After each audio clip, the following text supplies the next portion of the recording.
durante todo este mes de enero han estado estudiando el tema la Biblia. El próximo mes de febrero estudiarán otro tema y ya el próximo domingo, Dios mediante, subirán aquí y dirán algo acerca de lo que han estado estudiando durante todo el mes de enero. Vamos a orar un momentito, hermanos, por favor, vamos a orar. Cierra tus ojos ahí donde estás. Queremos pedir la ayuda, el respaldo, la bendición del Señor sobre este tema, sobre este estudio que estamos comenzando nuevamente, las famosas 7 iglesias del Apocalipsis. El domingo pasado vimos el mensaje del Señor a la iglesia de Éfeso. Hoy nos tocaría estudiar el mensaje del Señor a la segunda iglesia, la iglesia de Esmirna. Pero vamos a orar. Padre Celestial, te damos de verdad, de todo corazón, muchas gracias por el privilegio que nos das de tener tu palabra en nuestras manos. Gracias, Señor, por este regalo maravilloso, este libro perfecto que revela tu corazón, Señor, que nos da la información genuina y correcta para que nuestra vida sea una vida edificada sobre la verdad. Y pedimos que en esta tarde tu palabra que va a ser expuesta, Señor, sea expuesta con la gracia de tu Espíritu Santo y que pueda caer en corazones realmente preparados y sedientos de palabra. Y como dice este hermoso libro, que el que tenga oídos para oír, que oiga lo que el Espíritu dice a la iglesia. Señor, que en esta tarde verdaderamente tú puedas hablar a nuestras vidas y podamos salir de aquí sabiendo que tú hoy has hablado a nuestras vidas y a nuestros corazones. Ponemos este tiempo de estudio de tu palabra en tus manos y pedimos tu ayuda y tu respaldo en el nombre de Jesús. Amén.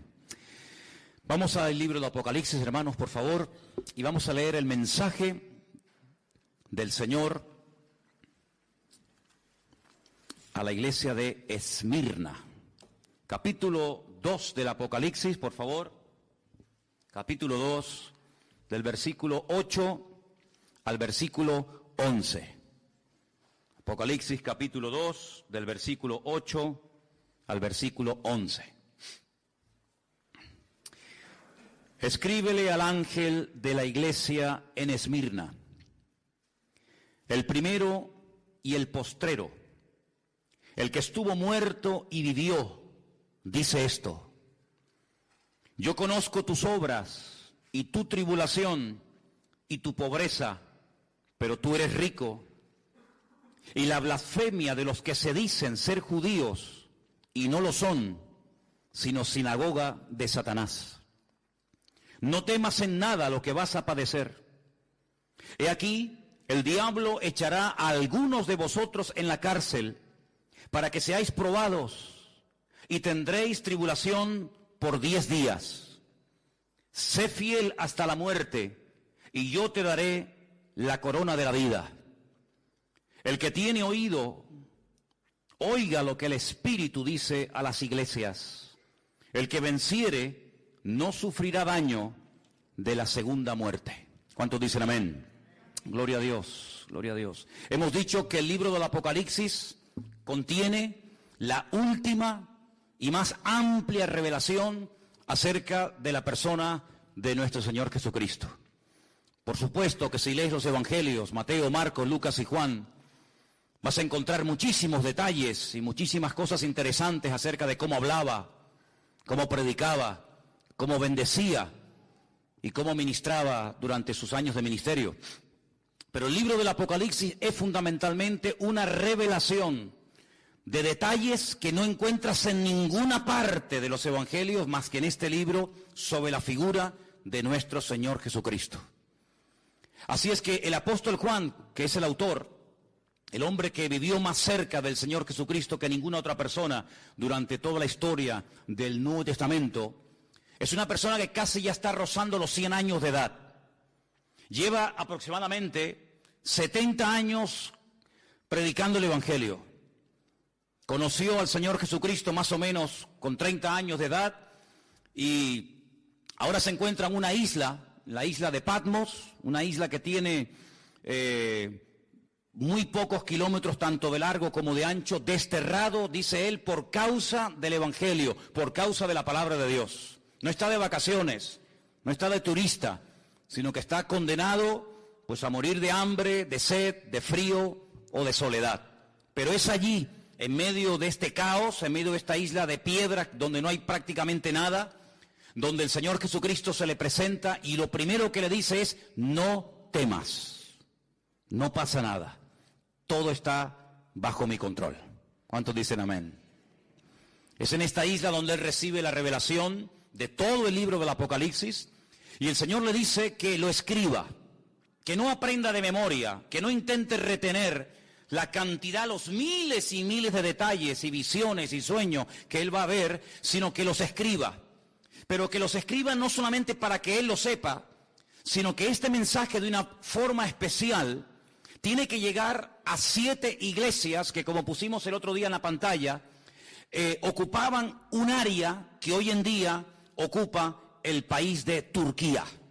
Las famosas 7 iglesias del Apocalipsis que están mencionadas aquí en el libro del Apocalipsis, ahí las tenéis. Las iglesias de Asia Menor estaban en lo que hoy en día sería Turquía. Un país hoy en día conquistado por el Islam, pero que en aquel tiempo era un pilar del cristianismo y de misioneros y de obreros y de personas que amaban y servían al Señor con toda su alma y con todo su corazón.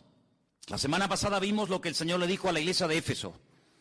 Le dijo que reconocía que habían trabajado, que habían sido una buena congregación durante mucho tiempo, que estaban en un lugar muy difícil por la presión espiritual que sufrían los miembros de dicha congregación.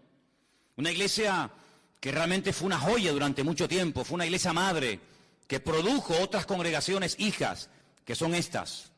Una iglesia donde el apóstol Pablo estuvo nada más y nada menos que 2 años de su vida allí, sin moverse, en Éfeso.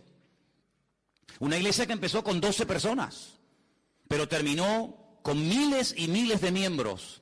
Y una iglesia que conocía muy bien Juan, porque los últimos días de la vida y del ministerio del apóstol Juan los pasó en Éfeso. No murió en Patmos, sino murió en Éfeso.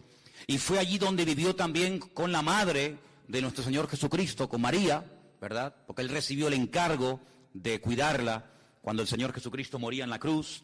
En ese lugar también fue Timoteo, pastor de esa iglesia durante un buen tiempo. Las cartas que Pablo le escribe a Timoteo, se las escribe cuando es pastor en Éfeso. Allí también había un matrimonio que colaboraban activamente en la obra, un matrimonio que fue un apoyo tremendo para el ministerio del apóstol Pablo, porque además tenían la misma profesión de Pablo, y era Priscila y Aquila. También estuvo un tal Tíquico. Es decir, que los mejores ministerios de la época pasaron por esa congregación. Pero a 56 kilómetros de Éfeso se encontraba la ciudad de Esmirna. La ciudad de Esmirna era una ciudad muy importante. Era una ciudad que le llamaban la flor de Asia. Todos los piropos, la ciudad más hermosa, la ciudad más bonita de esa zona era precisamente la ciudad de Esmirna. La palabra Esmirna significa mirra. Era una ciudad que producía este elemento tan importante en la cultura religiosa de la época como era la mirra.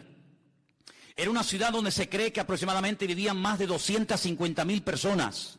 Una ciudad bastante grande. Fijaros que el Señor, cuando le dice a Juan que le escriba a la iglesia, la forma como se presenta a la iglesia es muy interesante.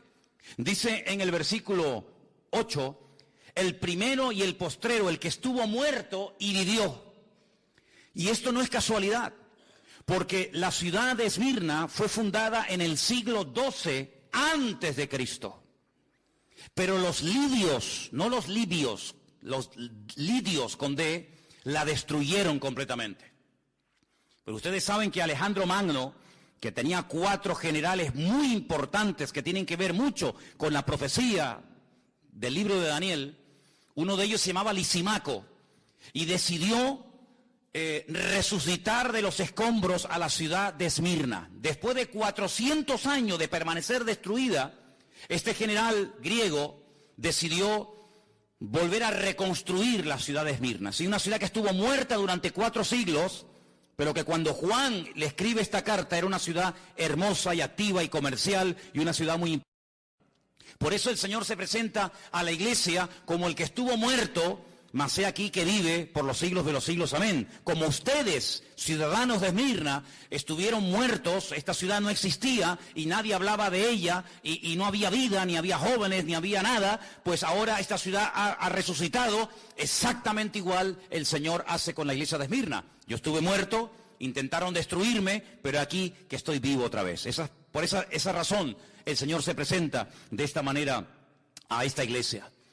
Es una ciudad hermosa, espiritualmente hablando muerta, espiritualmente hablando pobre, pero materialmente tremendamente rica. Qué paradoja, ¿no? Una ciudad rica, una ciudad donde sobraba trabajo, una ciudad próspera, pero espiritualmente tremendamente pobre. Cuando ustedes leen, por ejemplo, la carta de quien la haya escrito a los hebreos, dice que muchos hermanos en aquella época sufrían el despojo de sus bienes materiales. Por eso la iglesia de Esmirna estaba pasando, entre comillas, una crisis económica. Por eso dice, ustedes son pobres, pero pone entre paréntesis, pero sois ricos, en el sentido de que lo más probable es que las autoridades romanas de la época le hayan quitado todas las posesiones materiales a los hermanos de dicha congregación. Y probablemente era prácticamente imposible conseguir para un cristiano trabajo en la ciudad de Esmirna. Por eso estaban pasando un momento muy difícil.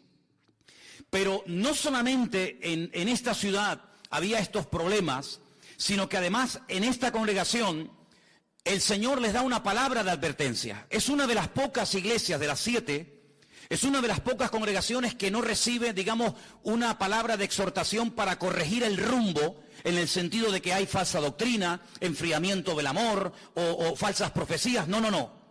La iglesia de Esmirna recibe una palabra de advertencia porque viene un tiempo de prueba, viene un tiempo de persecución contra la iglesia.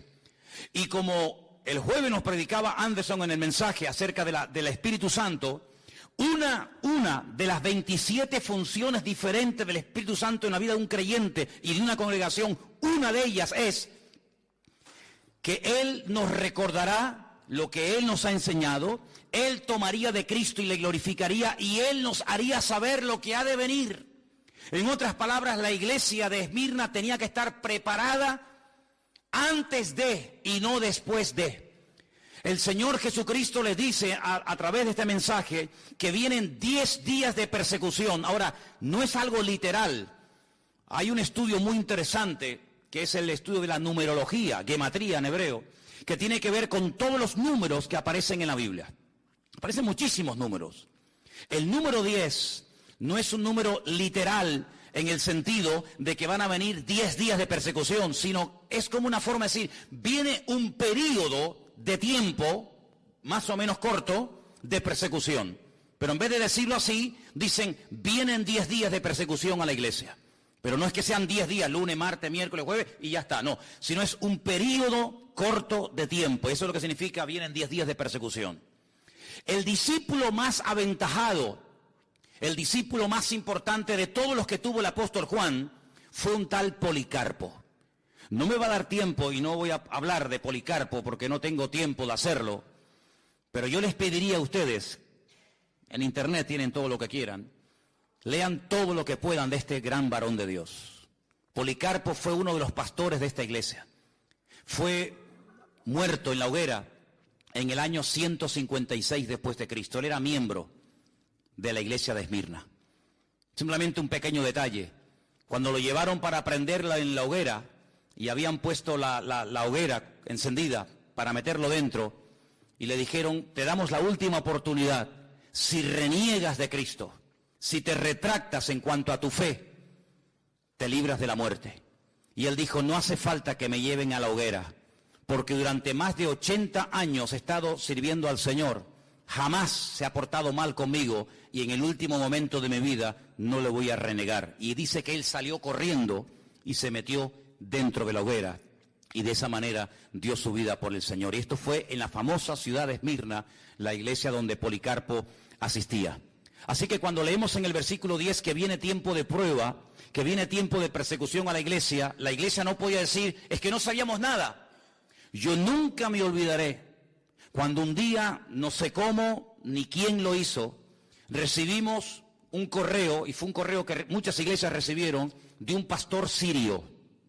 Un pastor de Siria mandó aquí una vez a esta congregación y a otras un mensaje. Y él decía, si nosotros hubiéramos orado más, cuando tuvimos tiempo para orar, si nosotros nos hubiéramos verdaderamente preparado y no hubiéramos perdido tanto el tiempo en cosas vanas y en cosas que no, al fin y al cabo no sirven para nada, hoy muchos de los hermanos de nuestra iglesia que han muerto como mártires estarían vivos. Pero no tuvimos tiempo, entre comillas, para oír la voz de Dios, para prepararnos. Y entonces bombardearon nuestra iglesia, quemaron nuestra congregación, mataron a muchos hermanos de la iglesia, porque no estábamos preparados. En el tiempo de libertad no nos preparamos creyendo que este tiempo iba a durar siempre, y no nos hemos dado cuenta de que nuestro país está siendo destruido. Y la última comunidad del mundo de hermanos nuestros que todavía hacían el culto y leían la palabra y hablaban en los cultos en arameo, el idioma de los tiempos del Señor Jesucristo, pues prácticamente desapareció.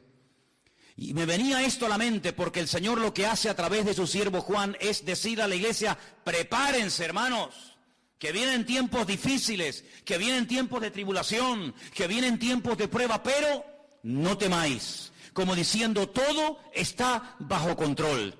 El enemigo no podrá hacer con ustedes ni con nadie lo que quiera, sino que él irá hasta donde yo le permite llegar. ¿Cuántos dicen amén? Miren lo que dice el versículo 9, qué interesante. Yo conozco tus obras y tu tribulación y tu pobreza. Déjenme que les diga este dato, porque si en algún momento lo oyes o alguien te hace este comentario, quiero que tú ya sepas de antemano lo que te puede decir alguien. En la mayoría de los manuscritos que se han utilizado para traducir del griego al castellano este texto, en la mayoría, no en todos, en la mayoría de los textos, la palabra obras no aparece. Para que si algún día alguien te hace ese comentario, no te quedes con la boca abierta y diciendo, ¿ah, no? No. En la inmensa mayoría de los manuscritos, el texto dice, yo conozco tu tribulación y tu pobreza. En muy pocos manuscritos aparece la palabra obras. Por lo tanto, es un detalle que tienen que tener en cuenta. Pero no varía el texto en absoluto. Yo conozco tus obras, tu tribulación y tu pobreza, y la blasfemia de los que se dicen ser judíos y no lo son, sino sinagoga de Satanás. Aquí la palabra tribulación, hermanos, no solamente es un tiempo de persecución, de matanzas, de martirio y de crímenes, sino habla también, hace referencia a un tiempo de presión. A un tiempo en el que será muy difícil vivir tu vida y tu relación con el Señor. Un tiempo en el que vas a tener que aprender a trabajar y a moverte y a servir al Señor bajo presión. Y es que cuando vamos a la palabra de Dios, encontramos que el Señor nos quiere enseñar y nos quiere capacitar para poder trabajar y para poder servir al Señor en todo tipo de situaciones. No solamente cuando hay aplausos y reconocimiento y abundancia, etcétera, etcétera, lo cual es muy fácil, sino que el Señor fundamentalmente está más interesado en preparar y en entrenar a su pueblo para la tribulación, para la presión y para las dificultades que realmente para la prosperidad y para la abundancia. Y eso es lo que el Señor le está diciendo a la iglesia. Vienen tiempos en los que los creyentes en esta ciudad de Esmirna van a ser tremendamente presionados. Se van a sentir como gente pobre, como miserables, pero recuerden, ustedes son ricos. Porque la riqueza del creyente no depende de su patrimonio. Porque la riqueza del creyente no depende de lo que tiene, sino depende de lo que es y al Dios que sirve. ¿Cuántos dicen amén?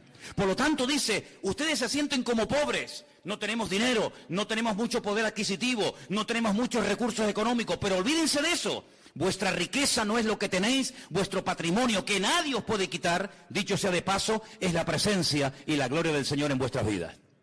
Además dice que habla de la blasfemia. La palabra blasfemia se podía haber traducido, y yo pienso que hubiera sido una mejor traducción, por palabra calumnia. Es decir, vienen tiempos en los que a ustedes les van a levantar calumnias. Es decir, van a utilizar las autoridades contra vosotros, falsos testigos que os calumnien, para tratar de frenar el avance y desterrar definitivamente el testimonio de Jesucristo en la ciudad de Esmirna. Y uno dice, pero ¿cómo es posible todo esto? Te vuelvo a repetir, porque el Señor dice que Para el mundo viene un tiempo de persecución para la iglesia, pero la iglesia lo tiene que tomar desde un punto de vista de que está siendo probada por el Señor. Y dice la Escritura que la fe del creyente, tarde o temprano, sí o sí, tiene que ser probada por el fuego. Y una vez que sea probada, esa fe realmente sea una fe a prueba de bombas. Y sepa moverse en toda situación y en toda circunstancia, bajo presión, bajo libertad, bajo persecución o bajo lo que sea. Habla acerca de un tipo de personas en la ciudad de Esmirna que dice, se dicen judíos. Y esto tiene una doble interpretación. Unos comentarios dicen que cuando Juan emplea la palabra que hay personas que se dicen judíos, puede ser que efectivamente fueran judíos de raza, personas judías que se oponían al avance del Evangelio y al establecimiento de la obra del Señor en Esmirna. Puede ser. Pero otros comentarios dicen que puede ser que eran personas con tendencias judaizantes. Es decir, personas que no eran realmente judías, pero que querían hacerse pasar por judíos. Y la pregunta es, ¿por qué se querían hacer pasar por judíos en aquella ciudad? Porque los judíos gozaban en Esmirna del beneplácito de las autoridades. Porque se cuenta que en un momento de la historia, cuando la ciudad quiso ser restaurada, quiso ser reconstruida, los judíos levantaron de su patrimonio personal enormes cantidades de dinero que le dieron a las autoridades romanas y de esa manera recibieron el apoyo, el beneplácito de las autoridades, y ser judío en la iglesia, en la ciudad de Esmirna, no en la iglesia, perdón, en la ciudad de Esmirna, pues era un punto a favor, pero ser cristiano evidentemente era meterte en follones. Por lo tanto, algunas personas que no eran judíos de raza, de etnia, se hacían pasar por judíos para que de esa manera no tuvieran problemas con las autoridades romanas, pudieran desarrollar sus actividades comerciales, pudieran conseguir trabajo, etcétera, etcétera. Por eso dice, los que dicen ser judíos, que puede ser que lo eran, o también puede ser que no lo eran, pero se hacían pasar por lo que no eran para no tener ningún tipo de problema. En otras palabras, cuando alguien se hace pasar por lo que no es, la Biblia utiliza un término muy directo, y es la palabra hipocresía. La palabra hipócrita significa uno que usa una máscara. La palabra hipócrita se utilizaba en el teatro griego, greco-romano, cuando los actores utilizaban caretas para ocultar su identidad y para hacer un papel que no era verdaderamente el suyo, no era la esencia propia de ellos, pero a los actores se les llamaba en cierto sentido hipócritas, no como un término despectivo, sino simplemente como alguien que utilizaba un disfraz, una careta, para que no se le reconociera públicamente. Hoy en día la mayoría de los actores actúan a cara descubierta, pero en aquellos tiempos no era así el teatro, era diferente. Por lo tanto, lo que el Señor está tratando de decir aquí es que la iglesia no tiene que parapetarse, no tiene que esconderse, no tiene que disfrazarse de nada ni de nadie, sino que tenemos que ser lo que somos con todo orgullo para la gloria del Señor. ¿Cuántos dicen amén? Dice el texto que iban a ser perseguidos. Y yo quiero pararme aquí y decir varias cosas referente a esto. Nosotros en este momento, aquí en Europa, concretamente aquí en España, no estamos siendo perseguidos. Pero esto no fue siempre así. Esto no fue siempre así. El que ahora en este momento no quemen nuestras iglesias, no echen a nuestros hijos de las universidades y de las escuelas, que nos dejen leer la Biblia, que podamos tener un culto con un cartel fuera y cantar y todo el barrio irnos, no siempre fue así. En este país ha habido persecución. España es un país bañado con sangre de mártires.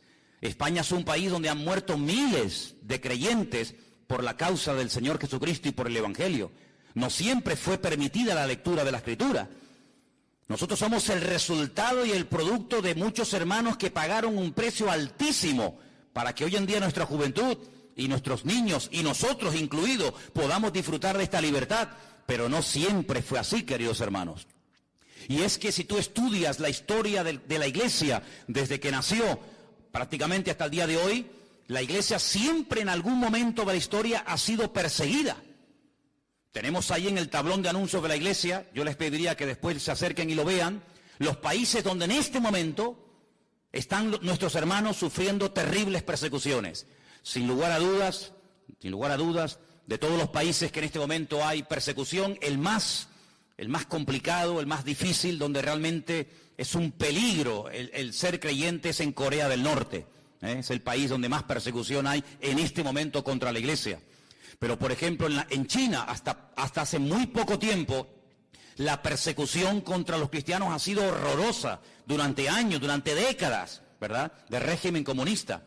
Pero como bien saben ustedes, yo hace unos días estuve con un pastor chino, en el barrio chino de Londres, y este hermano me decía que la iglesia está creciendo, que tienen varios cultos durante la semana, pero China es un país donde han estado perseguidos los hermanos durante muchísimo tiempo, pero hoy por hoy hay más de 7,000 chinos que cada semana están entregando sus vidas a Cristo y bautizándose para la gloria del Señor.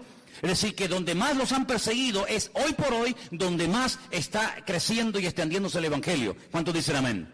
¿En Europa hubo persecución? Claro que sí, pero gracias al Señor estamos temporalmente pasando un tiempo de libertad. Pero el Señor no tiene que pedirle permiso a nadie para que en un momento determinado, si Él lo considera oportuno, por un breve periodo de tiempo, la iglesia, su pueblo, sus hijos, seamos probados con algún tipo de presión, con algún tipo de persecución. El creyente tiene que partir de la base de que por muy bien que lo quieras hacer, por muy bien que te comportes, por muy buen testimonio que tengas, en cualquier momento se pueden levantar enemigos contra ti.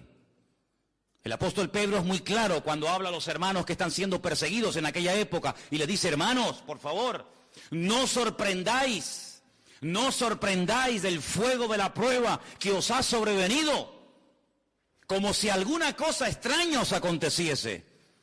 Los padecimientos que estáis pasando en este momento hay en otras latitudes, en otras naciones del mundo. También hay hermanos que los están experimentando y sufriendo.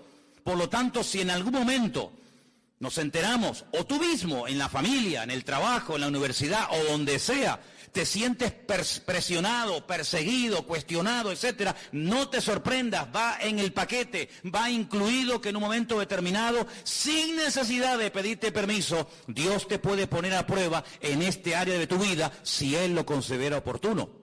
¿Pero qué le dice el Señor a la iglesia? ¿Solamente le da información? ¿Para qué? ¿Para asustarla? No, para prepararla. Pero además le dice: no temas. Y esta expresión, hermanos, no temas, es una expresión que a mí de verdad me fascina, porque el Señor sabe que como seres humanos en algún momento podemos tener miedo. Hay gente hoy en día, tal vez entre nosotros puede ser, que haya gente que le tenga miedo a cosas que si las contaras y las dijeras, tal vez alguna persona se reiría, pero a ti realmente te da temor. Hay gente que es incapaz de acercarse al borde de una montaña porque dice que se le va la cabeza y tiene miedo a las alturas. Hay gente que tiene miedo a los gatos. Hay gente que tiene miedo a quedarse solo o sola. Hay gente que tiene miedo a caer enfermo. Hay gente que tiene miedo a dormir con la puerta cerrada y tienen que dormir con la luz encendida. Hay tanto tipo de temores. Pero el Señor a todos y a cada uno de nosotros, en cualquier circunstancia o situación en la que nos encontremos, siempre el Señor te dirá: no tengas ningún temor, no temas. Yo estoy contigo y nadie te podrá hacer frente en todos los días de tu vida. ¿Cuántos dicen amén? ¿Señor nos puede probar? Claro que sí. Hay un versículo que quiero leerlo, lo tengo aquí apuntado, no quería olvidarlo. Está en 2 de Timoteo 3:12, te lo leo y dice: todos los que quieran vivir piadosamente en Cristo Jesús padecerán persecución. ¿Conocías ese versículo? Todos los que quieran vivir piadosamente, ordenadamente, santamente en el Señor, padecerán persecución. 2 de Timoteo capítulo 3, versículo 12. El Señor le dice a la iglesia: vais a ser perseguidos, pero no tengáis ningún temor.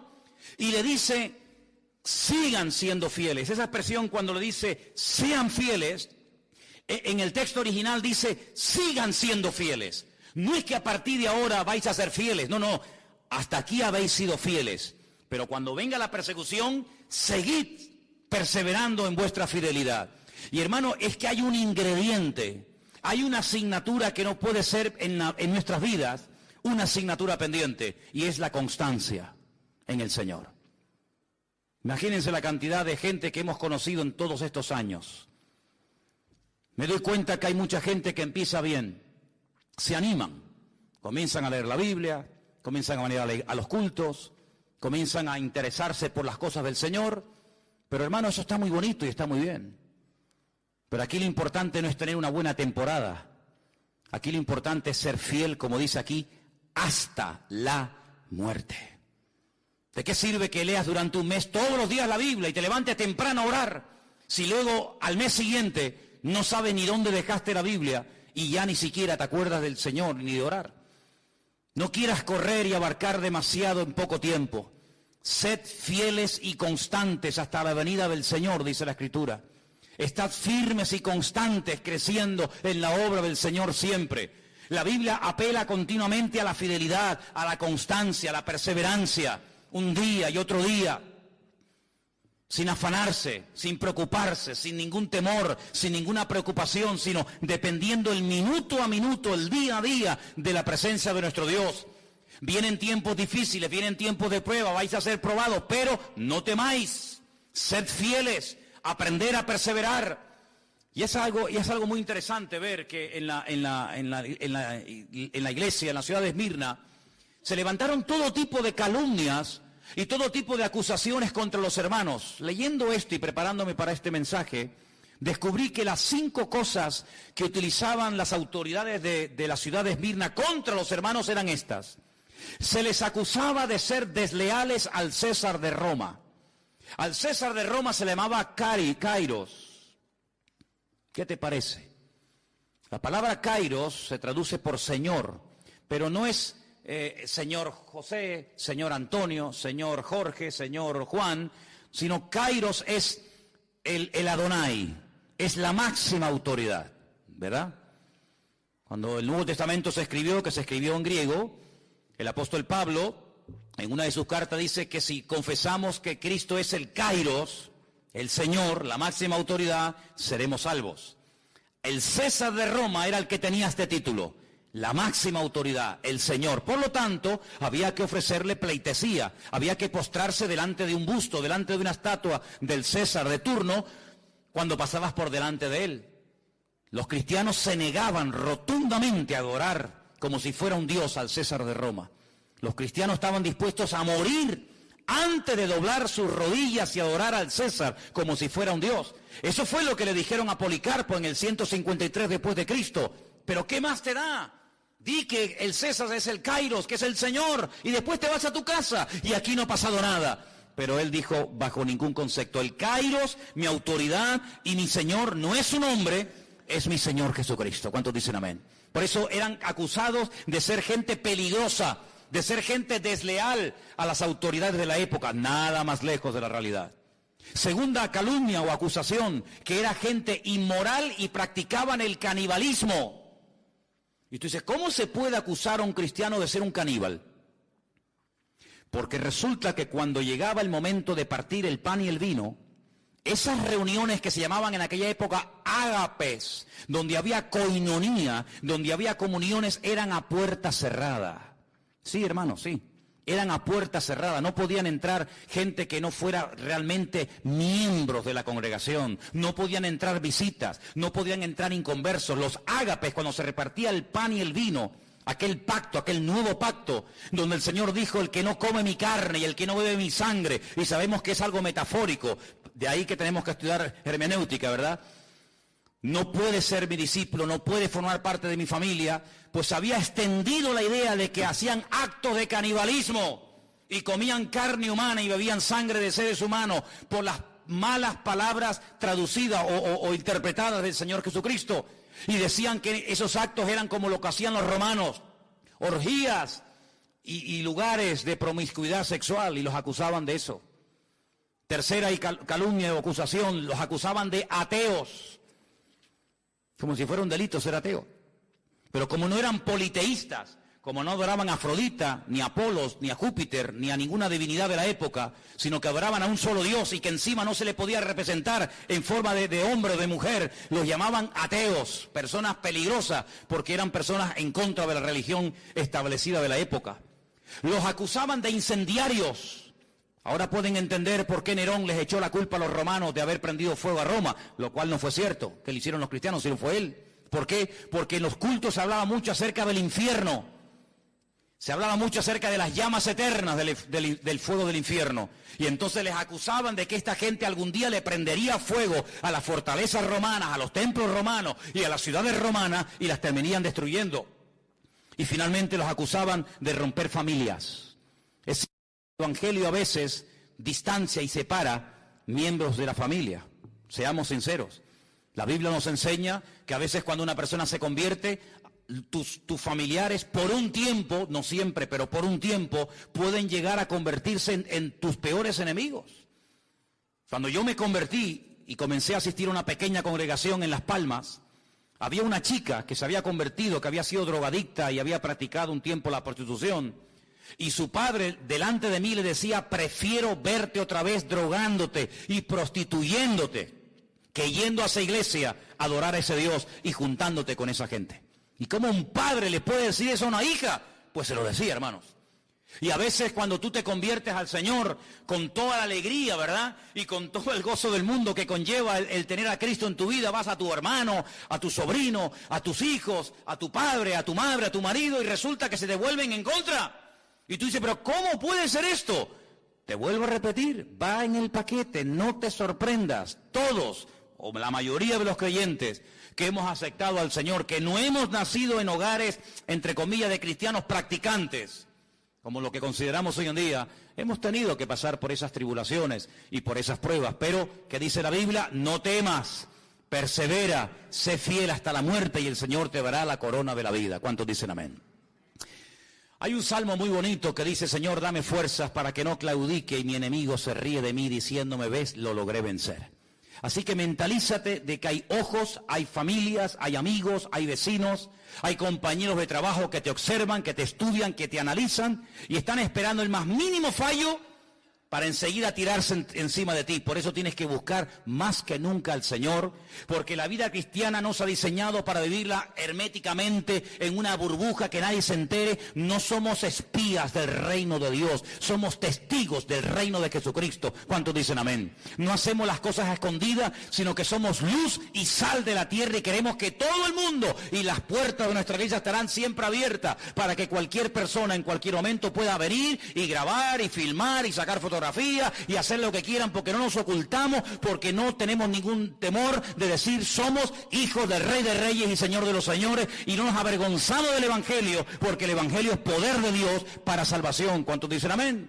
Pero a ellos los acusaban de eso en aquella época, y muchos murieron, y muchos fueron descuartizados y quemados y torturados hasta la muerte. Ahora, hay algo muy interesante en el mensaje del Señor a esta iglesia que quiero destacar. Si os dais cuenta, en el versículo 9 aparece un nombre. Dice que había personas que, decían ellos que eran judíos y no lo eran, sino sinagoga de Satanás. Y luego aparece en el versículo 10 la palabra diablo. La palabra Satanás, que significa adversario, es un nombre que viene del hebreo. En hebreo no se dice Satanás, se dice Satán, que significa adversario. Y después en el versículo 10 aparece la palabra diablo, que significa acusador. Es el mismo personaje, pero como a veces aparece, habéis visto en la Biblia, ¿no? Seol y Hades. ¿Habéis visto, no? Es lo mismo, es el mismo sitio, pero uno está dicho en griego y otro está dicho en hebreo. Bueno, pues Satanás está dicho en hebreo y diablo está dicho en griego. Pero es la misma persona. Lo que pasa es que el significado de Satanás es adversario, como he dicho, y el nombre diablo significa acusador. ¿Por qué dos nombres en el mismo pasaje a la misma iglesia? Por una sencilla razón. Porque el nombre es el código genético de la persona. El nombre es mucho más que una señal identificativa. Si yo digo, por ejemplo, a ver, Ferrari, ¿qué les viene a la cabeza? Un coche. Cristiano Ronaldo.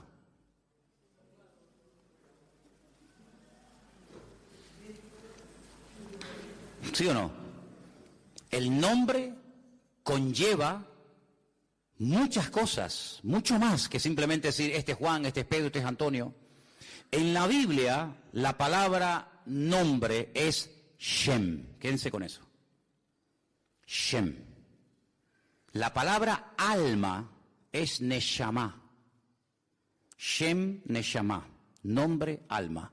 Si yo les escribo la palabra alma, que es la vida, ¿verdad? En medio de la palabra Neshama, la palabra alma, dentro está la palabra Shem. Está la palabra nombre.